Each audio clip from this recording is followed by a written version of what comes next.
Hello friends, welcome to our channel. आज मैं आपको बताना चाहता हूँ मोस्ट इम्पॉर्टेंट टॉपिक एंड जो बचा हुआ पार्ट था हमारा फिजिक्स का क्लास 12th का चैप्टर नंबर 2 का इंट्रोडक्शन पार्ट का, उसको आज हम कंप्लीट कर देंगे।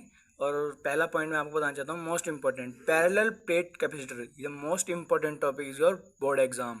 आपके बोर्ड एग्जाम के पॉइंट ऑफ व्यू से ये बहुत इंपॉर्टेंट टॉपिक है, इसको जरूर पढ़ना और इसकी डेफिनेशन और डायग्राम को जरूर से याद करके जाना, जरूर से रिवाइज करके जाना। First of all, it is the most commonly used capacitor. A parallel plate capacitor consists of two large plane parallel conducting plates separated by a small distance. The space between the plate is filled with air or some dielectric material. यानी कि जो इसके बीच की space होती है ना, वो या तो कभी कभी एयर से भरी होती है, मतलब मोस्टली एयर से भरी होती है, लेकिन सम टाइम कभी कभी डाइलेक्ट्रिक मटेरियल से भी भर देते हैं। तो ये इसका डायग्राम है। ये प्लेट है एक, ये दूसरी प्लेट है, इनके बीच की सेपरेशन डी है, ये प्लस क्यू है, माइनस क्यू से हम अर्थिंग देंगे। तो इसको हम इस डायग्राम को हम बोलेंगे parallel plate capacitor diagram. Okay guys, and next topic is capacitor of a parallel plate capacitor. इसका जो डेरिवेशन है ना, ये बहुत ज़्यादा मोस्ट इंपोर्टेंट है, कई साल बोर्ड के पेपर में रिपीट हो चुका है, तो प्लीज़ प्लीज़ इसे ध्यान से देखें। Here the electric field between the plate, between इनके प्लेट में हमने पहले सीखा था इंट्रोडक्शन में, सिग्मा अपॉन एप्सिलॉन नॉट। जो इनके बीच में होता है ना लगने वाला फोर्स, उसको कहते हैं ई। इलेक्ट्रिक फील्ड क्या होता है हमारे पास, sigma upon epsilon naught. E equals to Q upon A epsilon naught. Sigma हमारा क्यू अपॉन ए में टूट जाता है, यानी कि बेसिकली सिग्मा को हम क्यू बाई ए बोलते हैं ना, सरफेस चार्ज डेंसिटी से पढ़ा था हमने ये।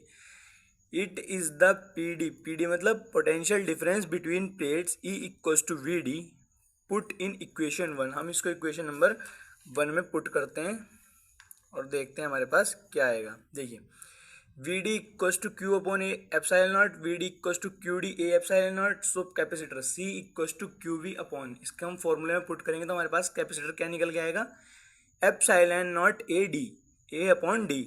ये हमारे पास जो होता है ना पैरेलल प्लेट कैपेसिटर का एग्जाम वो होता है फॉर्मूला। इस फॉर्मूले को अब बहुत ज़्यादा यूज़ होने वाला है आपके एक्सरसाइज में और आपसे एग्जाम्पल में एंड PYQs में। सो इसको आप जरूर से करें डेरिवेशन को। If the some between the plate is filled with the some dielectric material of dielectric constant K, then अगर हम इसमें डाइलेक्ट्रिक कांस्टेंट यानी कि के डाल दें इसके बीच की सेपरेशन में, तो क्या होगा, एयर की जगह सी इक्वल्स टू के एप्सिलॉन नॉट अपॉन डी। यहाँ पर एप्सिलॉन नॉट के पहले के आ जाएगा। And next is factor on which the capacitor of capacitance, the capacitance of a capacitor depends. कि फैक्टर क्या क्या है इसके, किस चीज़ पर डिपेंड करता है। देखिएगा इस first of all, the capacitance depend on the first area of the plate, C is directly proportional to A. Second is separated by the plate, C is inversely proportional 1 upon D. Medium of the plate, इन तीनों चीज़ों पर इसके factor depend करते हैं। The next most important repeated question is capacitance of a parallel plate capacitor when a dielectric slab of thickness T is parallel plate of the plates। कि ये अगर हमारा T इस फील्ड है बिटवीन द प्लेट्स, इनके बीच में T हमारा field है। T क्या है, डाइलेक्ट्रिक स्लैब। अगर हमने इन दो प्लेट के बीच में एक स्लैब डाल दिया तो उसके बाद हमारा डेरिवेशन क्या होगा। इसका डेरिवेशन है मोस्ट इंपॉर्टेंट है, डेरिवेशन कई बार एग्जाम में पूछा गया है, तो कृपया आप इसे ध्यान से पढ़ें। Here the electric field between the plates in air. अगर हम एयर भरते हैं डायरेक्ट फील्ड की प्लेट में बीच में, तो हमारे पास सिग्मा अपॉन एप्सिलॉन नॉट के पहले ए आ जाएगा। And electric field between plates in dielectric slab, अगर डाइलेक्ट्रिक स्लैब भरते हैं तो के ए हो जाएगा। If V is the potential difference between plates, अगर हम इनके पोटेंशियल डिफरेंस बिटवीन प्लेट्स की बात करें तो ये हमारे पास पूरा डेरिवेशन निकल के आएगा। आप चाहे तो इसका एग्जाम स्क्रीनशॉट ले सकते हैं।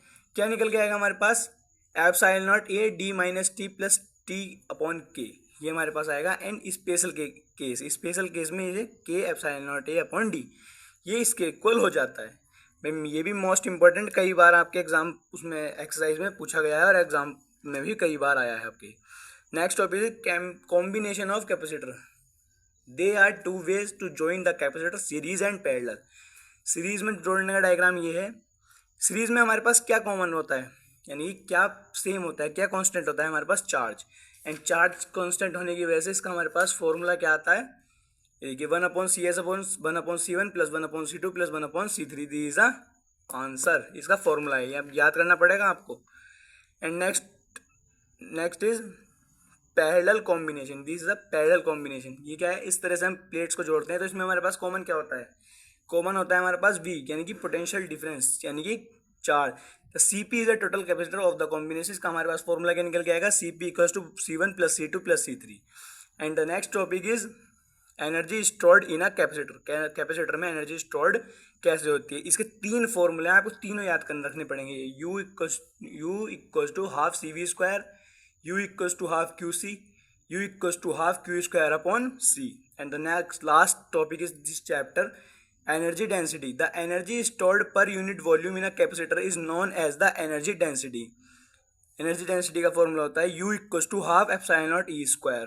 The answer is this. पूरा चैप्टर आपका कंप्लीट हो गया। Thanks for watching guys. अगर आपको वीडियो अच्छी लगे चैनल को सब्सक्राइब लाइक कमेंट जरूर करें और मुझे कमेंट में बताना ना भूलें आपको वीडियो कैसा लगा। Thanks guys.